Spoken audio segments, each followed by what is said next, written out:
Olá, gente. Boa noite a todos. Então, para a gente começar hoje um pouquinho, a gente, dentro dessa ideia de discutir alguns artigos e falar um pouquinho sobre coagulação, hoje a gente vai discutir um artigo, uma revisão bem recente sobre o Rotem. A Vitória já vai explicar um pouquinho mais para a gente o que é isso. Foi um artigo sugerido, então, pelo nosso palestrante da noite, para a gente poder, então, colocar todo mundo no mesmo canal e a gente começar a ver um pouquinho mais sobre a Patient Blood Management, né? Talvez a gente começar a olhar para a transfusão, para a gestão de hemoderivados de uma forma um pouquinho mais consciente e a gente saber também o que acontece por aí afora. Quando vocês tiverem a oportunidade de ir nos congressos de medicina intensiva, volta e meia vocês vão poder ver, né, as empresas expondo, enfim, falando um pouquinho as experiências de uso, eventualmente vão ter a oportunidade de trabalhar em algum serviço que dispõe do Rotem. Então é um tema bastante interessante. E aí depois a gente abre, então, para a nossa discussão, tanto do ponto de vista científico, mas também da ferramenta em si. Então, Vitória, fica à vontade. Obrigada. Então, boa tarde, boa noite. Então, vou falar então sobre o Rotem. Ele nada mais que é o troncometria rotacional, né? Uma condição de sangramentos. Falar um pouquinho das evidências e um pouco dos algoritmos. Então, aqui é o nosso artigo base, né, tirado aqui da revista coreana de Jornal de Anestesiologia. Ela tem aqui uma qualidade Q1, né, bem importante.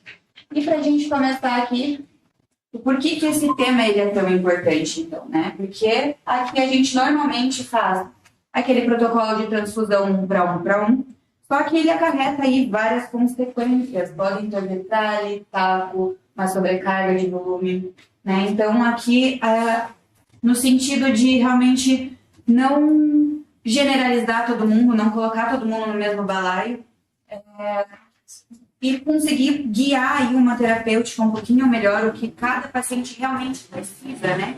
Porque essa transfusão 1 para 1, a gente entende que ela não vai resolver a coagulopatia do paciente, ela vai te dar um tempo para você conseguir pensar e fazer as correções necessárias.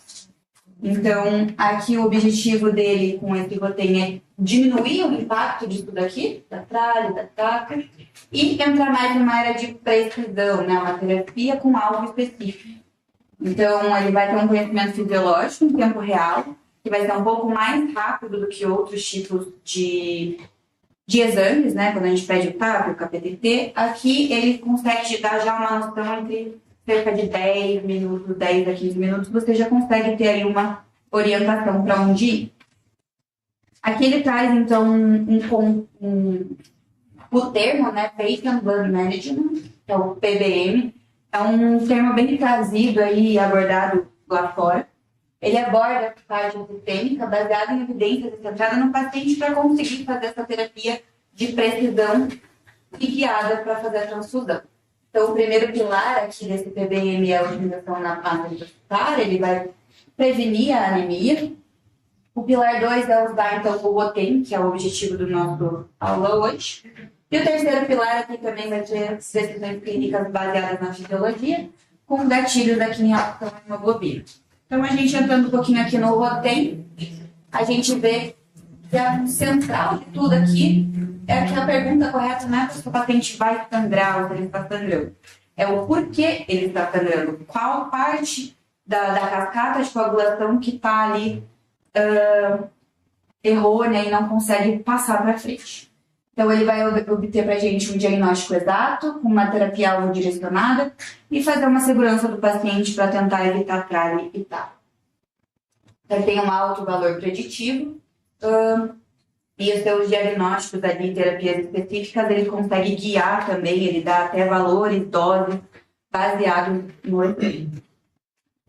Então, o desenho de estudo, né, o objetivo aqui realmente é revisar as evidências, estruturar algoritmos ali, para fazer a utilização desse Rotem. Ele usou metodologia de revisão narrativa e técnica baseada em evidências de ensaios clínicos randomizados em meta-análise.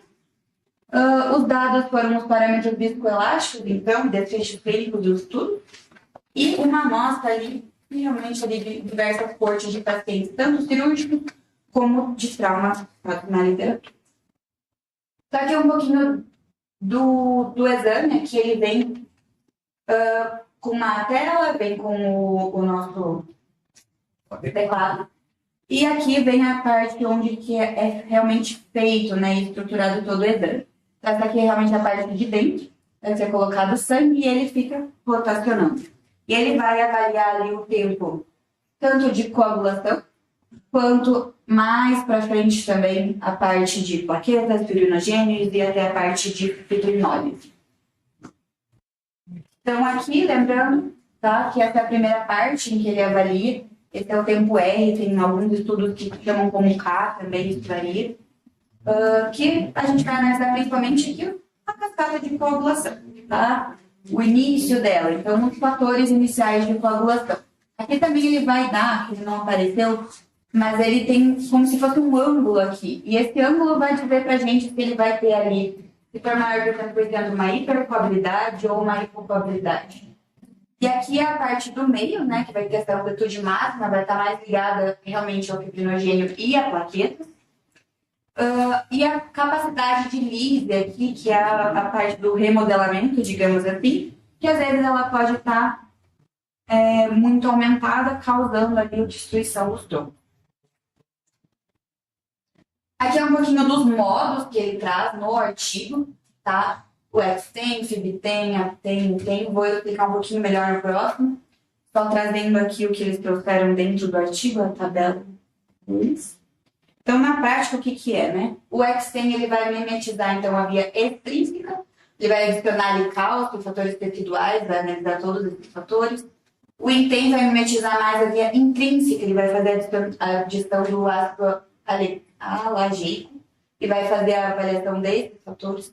O APTEM, ele vai colocar ali o antifibrinolítico, que pode ser tanto a protimina quanto o ácido tranexâmico. E ele vai, então, inibir a plasmina e vai nos mostrar ali indícios se tem uma fibrinólise adequada ou não. O EPTEM, então, vai analisar aqui a questão da heparina. Ele vai adicionar a heparinase para avaliar o efeito dela, principalmente nas cirurgias cardiovasculares, ali onde que a gente tem a utilização da SEC. Nesse EPTEM, na verdade, a gente inicia, ele tem, na verdade, todo um protocolo. Ele não pode ser feito aleatoriamente, conforme a disponibilidade. Ele tem que ser feito primeiro via XTEM ou INTEM e depois aplicado uma segunda etapa. Então, só um exemplo aqui. Você faz o INTEM, avalia então aqui a via intrínseca. Se ela vier positiva, você pensa, será que tem relação com a heparina ou é algo relacionado ao paciente? Então, você aplica o EPTEM, que vai fazer, vai jogar lá dentro a heparinase, e se corrigir, ela vai diminuir e vai ser positiva, então vai dar positivo para você ter um efeito de heparina e não, de fato, uma coagulopatia. Então, interpretando aqui um pouquinho com as imagens, tá? Então, aqui é o normal, tá? A via XTEM. Lembrando aqui a parte de coagulação, depois do ângulo, a parte da plaqueta e do fibrinogênio. E aqui, mais pro final, a parte da fibrinólise. No normal, então, ele vai ter um ângulo alfa ok, vai ter aqui todo o segmento. Quando você aplica o FibTEM, que vai tirar ali a questão das plaquetas, você vai sobrar só o fibrinogênio e aqui ele está adequado, está normal. Quando o exame vem assim, às vezes você pode inferir que pode ter um sangramento apenas exclusivamente da cirurgia. Só que tem alguns adendos que eu vou falar mais pra frente, porque ele acaba não conseguindo agregar dentro a doença de Van Willebrand, fatores ali que implicam dos antiagregantes plaquetários também. Então, só lembrando que ele tem esses pontos cegos, né? Mas, em sua maioria, ele vai dizer que se tiver tudo normal e ainda assim tiver diminuindo, é porque é por conta ali realmente de um sangramento de uma cirurgia. Na questão de hiperfibrinólise, então, ele vai iniciar normal, vai ter um ângulo ok, a parte do meio também. Só que aqui ele vai ter aquela a parte da fibrinólise muito aumentada. Então, você vai aplicar o APTEM, que vai tirar a parte de hipercoabilidade e corrigir, e assim a gente tem um teste positivo para que seja um problema dessa hiperfibrinólise. Aqui é a parte de fibrina de desordem de polimerização. Então, aqui ele já começa com um ângulo um pouquinho menor em comparação aos demais, ele é mais gordinho, aqui ele é bem mais limitado.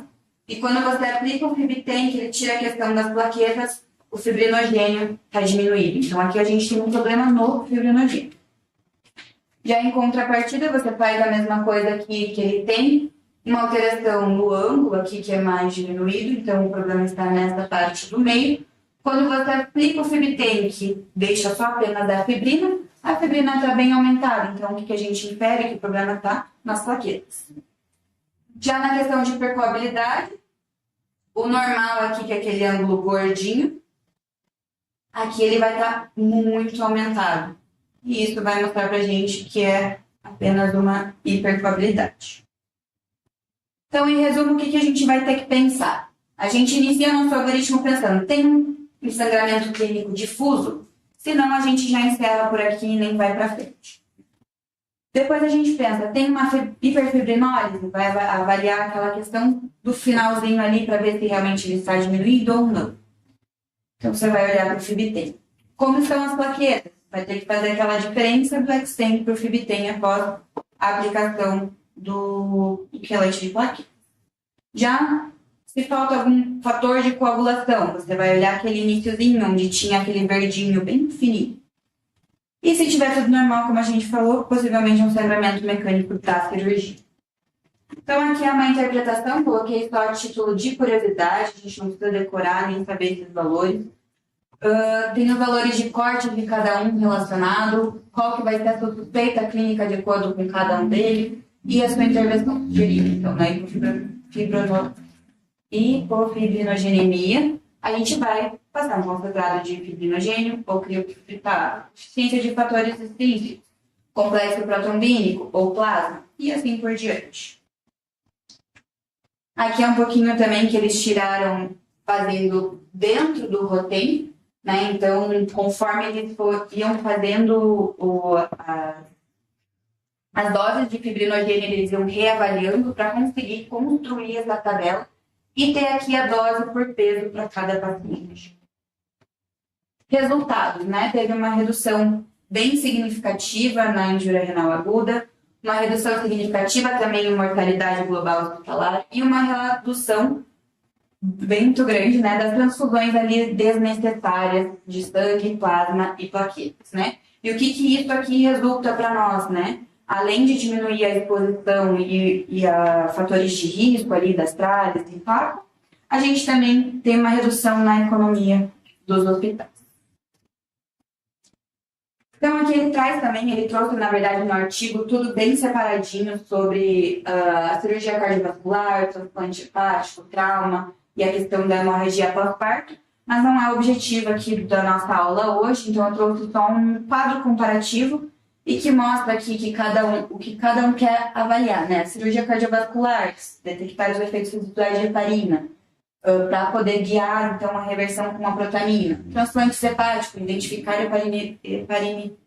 heparinoides endógenos, para você evitar, então, uma transfusão desnecessária. Diagnóstico de coagulopatia no trauma, né? Ou em cirurgias ortopédicas, para tentar fazer o tratamento com o fibrinolítico ou a fibrinólise. E a questão da hemorragia pós-parto, para fazer essa reposição rápida de fibrinogênio. Aqui algumas limitações de tudo. Precisa de um treinamento muito específico com a equipe. É difícil de você analisar, depois que você entende, pega o jeito, vai, mas no começo ele é um pouquinho complicado, tem vários fatores limitantes de interpretação. Na vida real a gente tem vários aspectos que se sobrepõem. Tem limitações de diagnóstico, como a gente comentou antes, não aborda a questão de doença de Wolff-Lebrun, o efeito dos anticoagulantes e antiplaquetários, então precisa dispor de mais outros tipos de exames para você conseguir fazer essa diferenciação. É uma revisão narrativa, então vai ter riscos de viés de seleção também, não vai quantificar exatamente o efeito, vai ter um menor nível de evidência e tem uma grande heterogeneidade nos estudos. Então, o que a gente tem que levar para casa, né, dessa aula de hoje? Então, o Rotem, ele permite uma avaliação dinâmica e funcional da parte da coagulação à beira-leito. Ela vai identificar precocemente, lembra que é de 10 a 15 minutos que ele consegue já te dar um norte para você poder agir com mais prontidão nesses mecanismos de coagulopatia. vai ter, então, um guia de terapia hemostática direcionada. Ele traz dentro do artigo alguns algoritmos bem bonitinhos, com flechinhas e tudo mais, que vocês podem ver dentro do artigo depois, se ainda não tiverem lido. Reduz potencialmente, então, o uso de hemocomponentes, complicações, custos, e ele é especialmente útil, né, nesses sangramentos complexos e tempo-dependentes.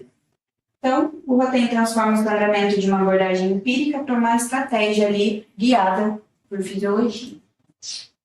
E é isso.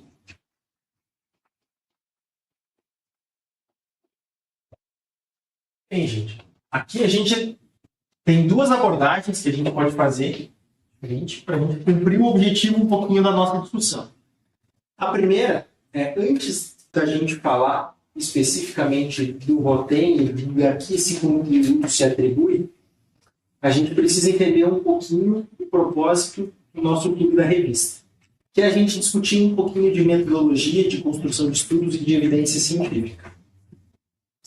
E agora, começando para a gente discutir um pouquinho com os R1s especificamente. Vocês acabaram de começar a residência, terminaram o primeiro mês agora, e vocês se depararam com um monte de conteúdos que talvez vocês não faziam ideia que isso aqui existia.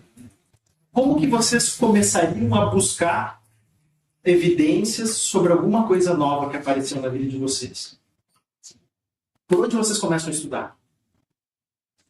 De modo mais rápido e prático, ou de modo aprofundado? Primeiro você começa por inteligência artificial. Inteligência artificial. Põe lá uma pergunta, vai buscar. Depois. Aí, geralmente, eu tento pedir alguma fonte relacionada à aprofundada em conteúdo científico. E aí, diante das fontes, aí, a partir disso, eu vou aprofundar na fonte que me deu.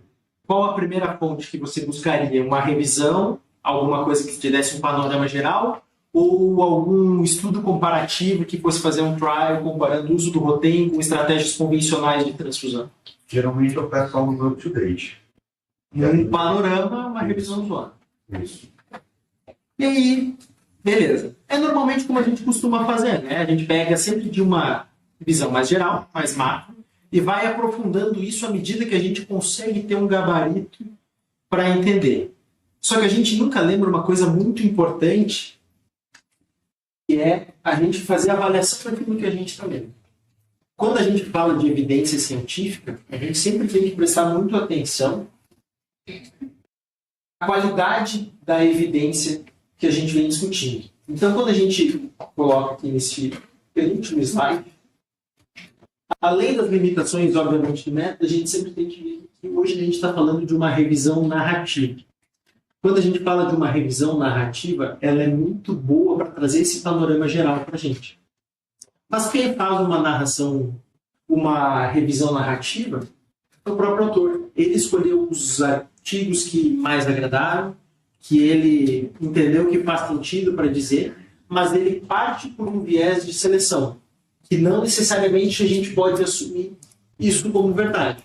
É óbvio que quando a gente pega um artigo muito bem desenhado, muito bem feito, a probabilidade de que isso faça sentido é muito grande. Mas no começo da nossa caminhada científica e acadêmica, digamos assim, a gente pode não ter tanta perspicácia de entender se esse é um artigo bom ou não. A gente vai dizer, mas foi publicado numa boa revista.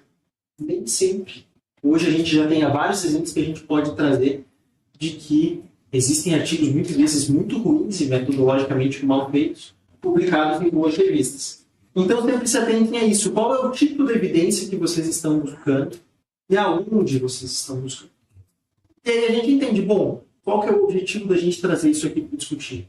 É uma opinião de vários especialistas que estão fazendo uma revisão sobre uma técnica, né, de avaliação de tromboelastometria, ou seja, a avaliação de componentes de coagulação através de um método específico. Ele fez um apanhado de artigos, seja estudos mais genéricos ou não, trials, toda a forma de evidência disponível, inclusive meta-análises que ele citou, que a gente não fez uma avaliação pormenorizada de cada um dos artigos que ele chegou, então, nessa dissertação, nessa narrativa a respeito do método. Então, tenham sempre isso em mente, para vocês também desconfiarem um pouco de não aceitarem tudo que vocês leem de imediato só por ser uma evidência científica e estar publicado numa grande revista.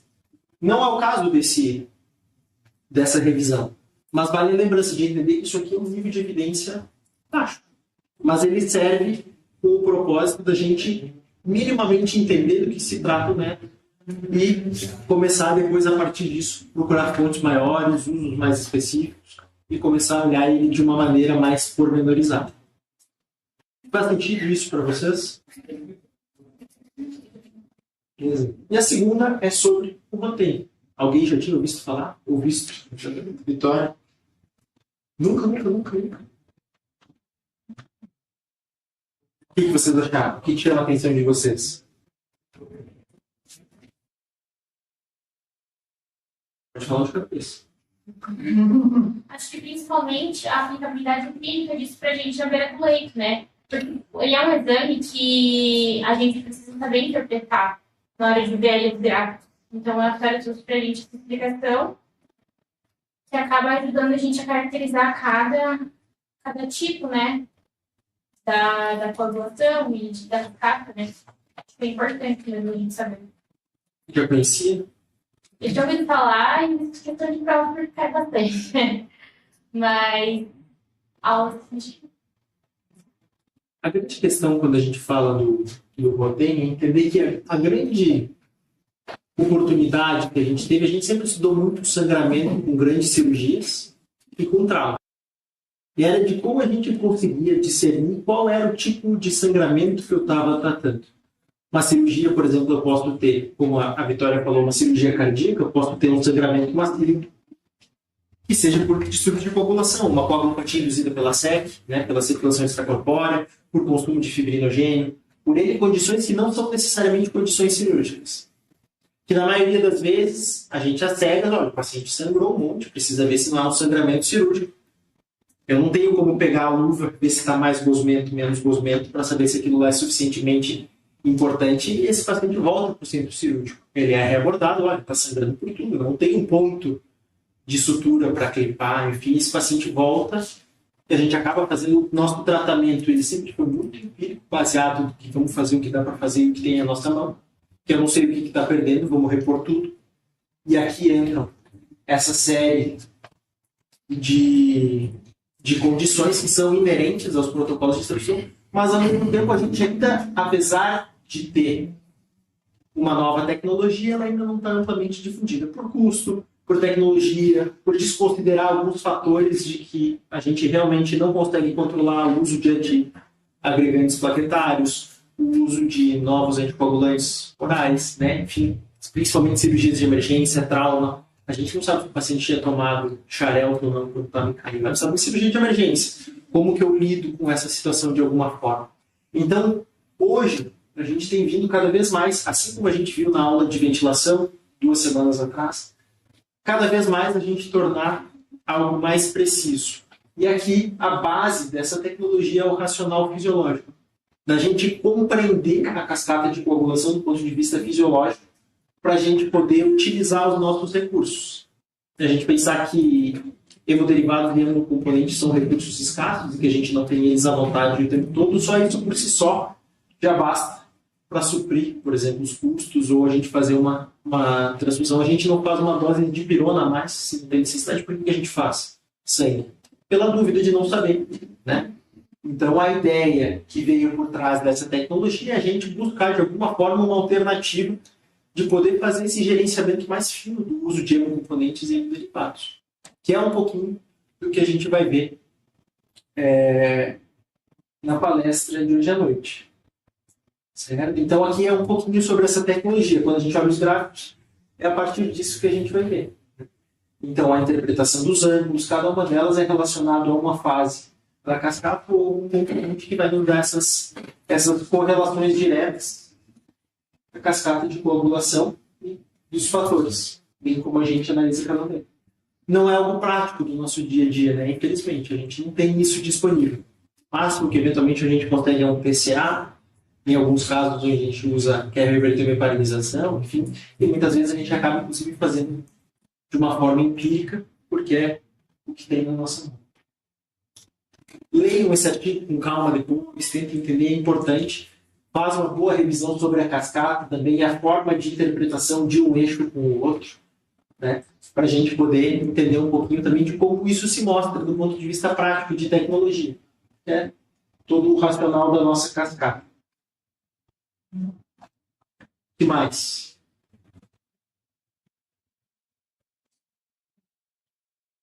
Gê, alguma coisa? Uma coisa que me chamou muita atenção desse teste, em relação ao tempo, né? As primeiras coisas que ele comenta ali no artigo, dos testes de coagulação padrões, eles geralmente demoram 30 a 90 minutos. E o Rotem de 10 a 15. Então, imagina a economia de tempo para uma decisão clínica que esse exame pode trazer. Claro que ele tem as limitações, como a Vitória explicou muito bem, mas é interessante essa economia de tempo. E ele traz no artigo também, assim, que ele não responde, não tenta responder a pergunta se o paciente vai sangrar. Ele quer responder por que ele está sangrando. Então, acho que nesse sentido mesmo. Exatamente. Não faz sentido investigar coagulopatia num paciente que não está sangrando. Mas tem para mim intervir no paciente que já está sangrando, porque eu preciso entender as coisas que é. Sim. E esse management que a Vitória trouxe, né, que é o PBM no início, que é algo que está sendo implementado também em outros países, né? Então, ele está dentro desse pilar 2. A gente não tem agora, veio uma curiosidade do custo disso. Deixa eu ver quanto é que custaria. Eu sei que aqui em Curitiba eu acho que tem 2 hospitais só que tem o Rotem de ampla utilização, que é o Graças e o São Vicente, porque eles trabalham com transplante hepático. Então, se a gente lembrar, né, os serviços de transplante hepático, eles têm muito sangramento decorrentes de alteração e consumo de fatores de coagulação. Então, normalmente, tem serviços que trabalham com transplante, eles já têm utilizado isso de uma forma mais consistente e mais rotineira. Então, até onde eu me lembro, são esses 2 serviços que acabam utilizando. Não sei dizer se os outros serviços têm, mas que eu lembro são desses 2. É impressionante que no último parágrafo do artigo ele traz uma descrição de macroeconomia ali dos custos a longo prazo, né? Quanto ele economiza esse custo.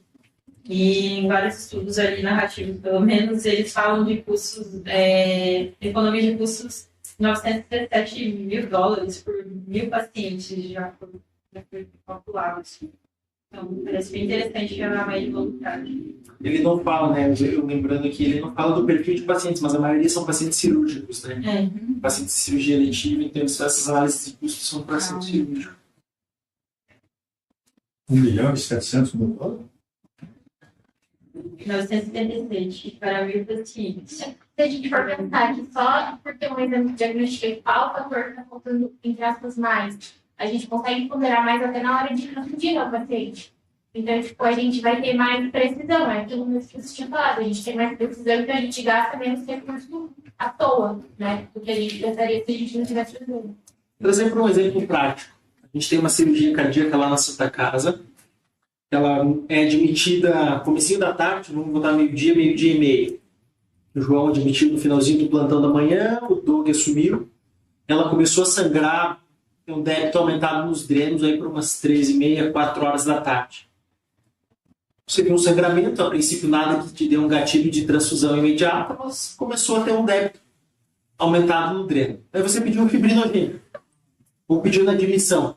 Esse paciente começou a sangrar às 3 horas da tarde. Você vai ter esse fibrinogênio? Para ver se foi para o consumo?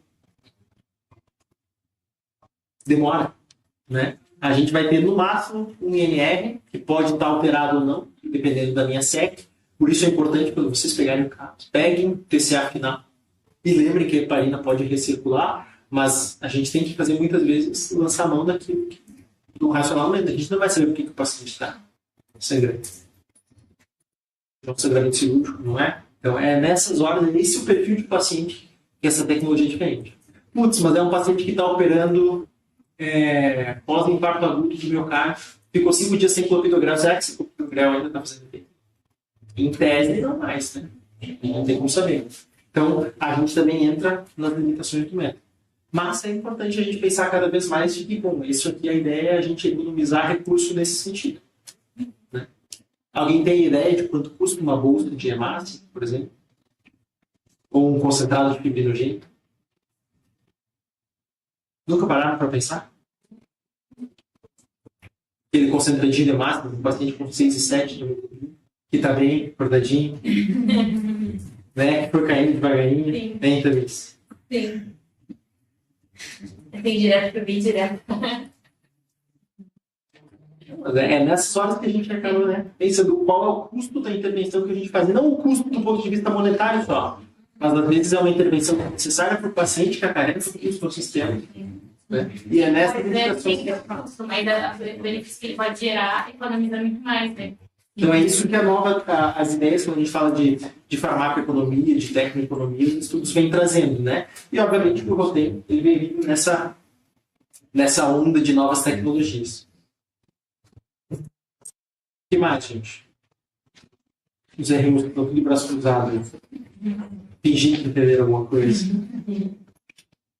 Muito difícil, não? Faz sentido?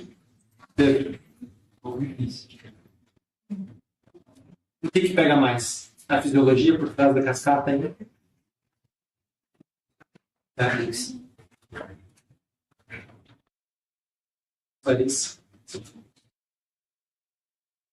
Eu acho que nesse início, para eles, assim, é muito importante entender bem a cascata. E principalmente você saber o caso clínico. Ah, beleza, um ponto cardíaco, assim, por causa disso, mas é um paciente que usava warfarina, ou um paciente que tomava alguma coisa. Você vai saber o que você vai pedir, o que pode atuar. Tudo bem? Vamos pensar no cenário ideal que a gente tenha, sem o roteiro, mas só tenha hepatosprotomia, tenha todas as outras coisas. Você vai saber o que você vai atuar. E, diante do R1 já, o principal fator é o cálcio. Você tem que lembrar, né, porque ele vai atuar em tudo. Se você não tem cálcio, sem falar que tem os traços também da bolsa de sangue, ele não vai parar de sangrar.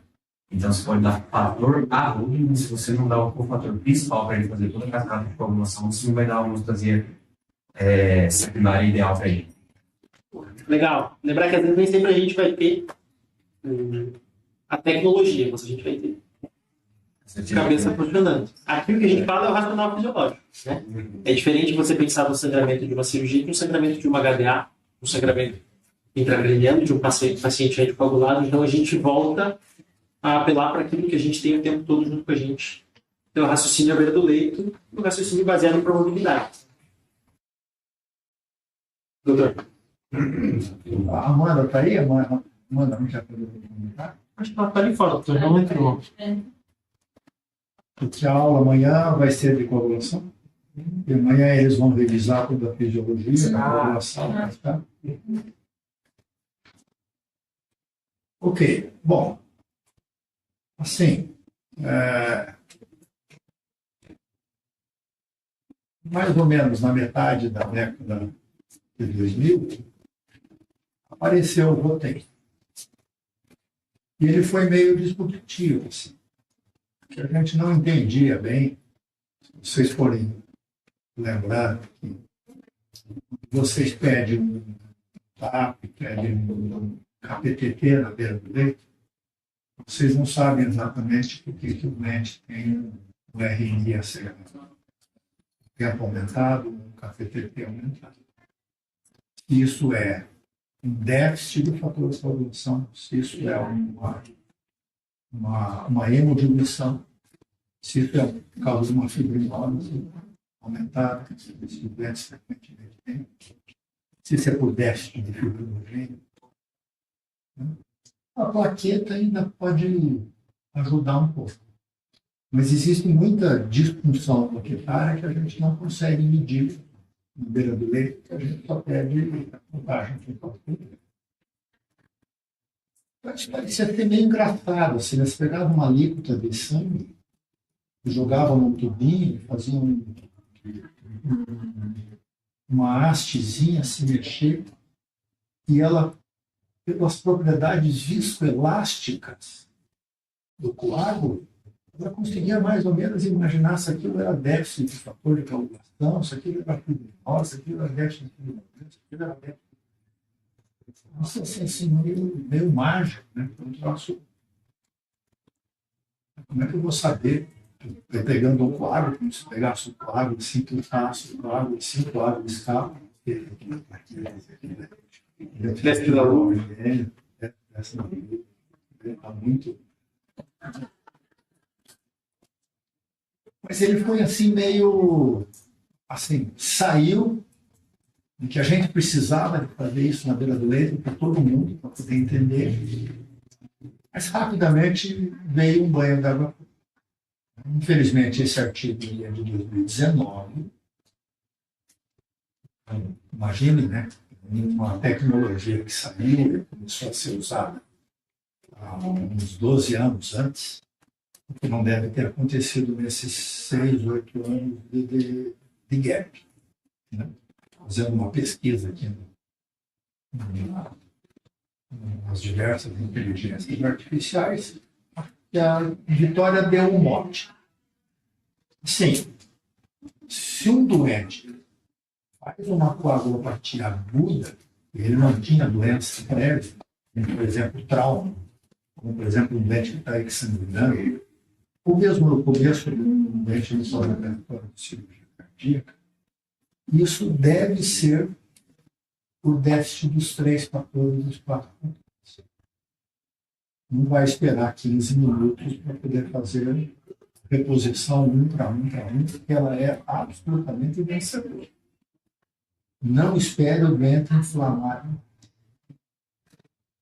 Acho que o grande benefício que tem o Rotem é para aqueles doentes que daí são mais para uma determinada situação no pós-operatório de cirurgia cardíaca, quando o doente já veio do centro cirúrgico, ele já fez a reposição de volume e ele está sangrando difusamente. Toma cuidado com isso. E vão tratar o doente que tem um vaso sangrando, um fator de coagulação. Tem um vaso sangrando, precisa colocar o dedo no vaso sangrando, seja de trauma, o que for, levar para o centro cirúrgico e fechar o vaso. Esses doentes que têm coagulopatia aguda, ela é inflamatória. Ela tem todos os déficits que vocês conseguem.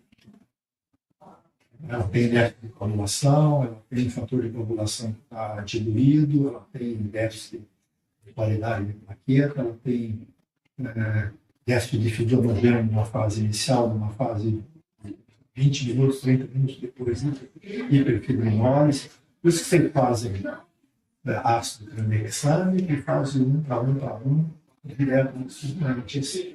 Então, agudamente.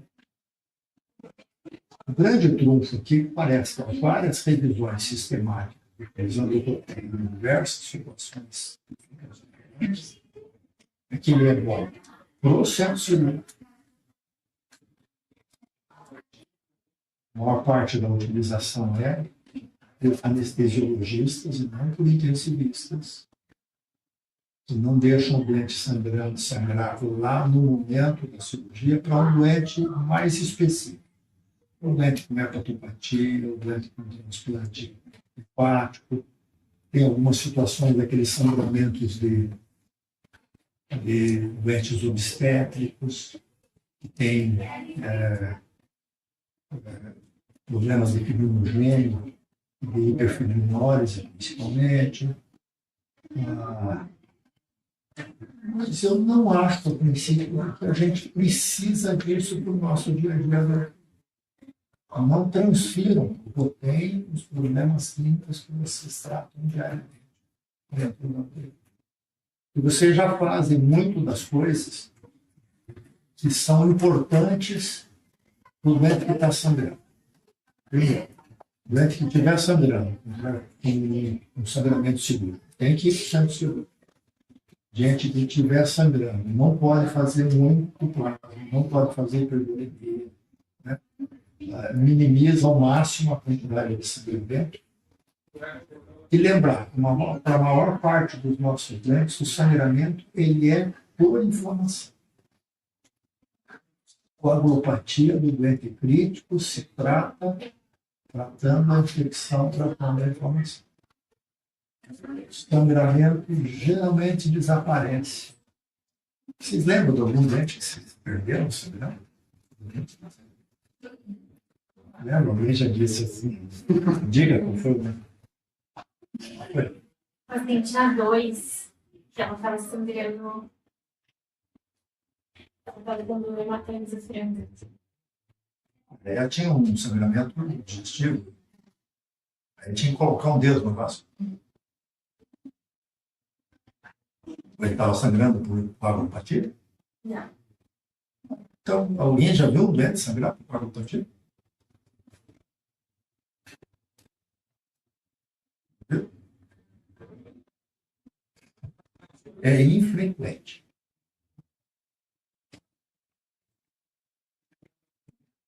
Não quero melar a aula de hoje, né? Mas tem muita coisa da indústria. São coisas que a gente fica observando, né? A gente tem que... O que vai fazer a diferença para o paciente é ele receber o que ele precisa. Mesmo quando a gente fala de complicações das transfusões, elas também são infrequentes. Não são negligenciáveis, mas são infrequentes. Antes da gente pensar, muitas vezes é uma conversa que a gente tem, é a gente ser criterioso com as indicações. Mas quando tem indicação, tem indicação. Né? Então, indicação de plasma, indicação de crioprecipitado, indicação de hemácias, né?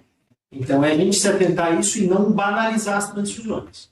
E talvez a grande essência da gente estar discutindo isso é a gente lembrar que o porquê a gente faz o que a gente faz.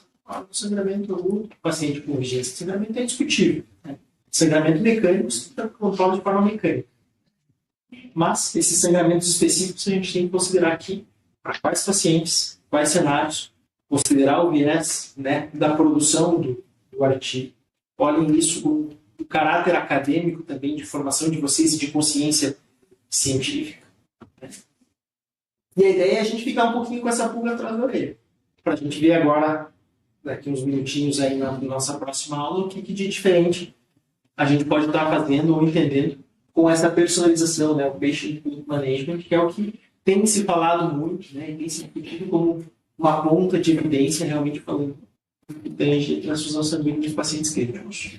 Eu queria falar uma última coisinha aqui, dar um motezinho e apoiar o que você falou e que a Dani falou também. Ele é um artigo dirigido para criar um algoritmo para utilizar o roteiro. Ele não faz uma análise crítica da utilização do roteiro. Ele seleciona os artigos que foram utilizados para poder demonstrar que o roteiro para uma determinada situação pode ser útil. Né? Enfim, tem vários conflitos de interesse aqui que mexem com a qualidade Então, tomem cuidado. Acho que a aula de amanhã vai ser muito importante para vocês revisarem todas as sangue. Mas, para nós, dentro da UTI, o mais importante é controlar o dano. Controlando o dano, você controla a inflamação e controla a coagulação. A coagulação, de um modo geral, ela é escrava da inflamação. Ela vai para onde a inflamação quiser. Deixou o doente inflamado, ele tem hipercoagulação, ele tem coagulação. Se você cuidar da inflamação, cuidar do dano, trauma estabiliza, vai para o centro cirúrgico, para de sangrar, infecção, faz o antibiótico certo, drena todos os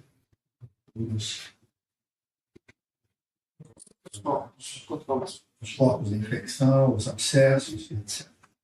A coagulação desaparece. Bom, minha indicação, assim como de mais tempo para você. Muito bem. Alguma coisa a mais, gente? Vou dar uns minutinhos aí, tomar um café, e daqui a pouco, quando o pedir chegar, a gente volta para a nossa aula.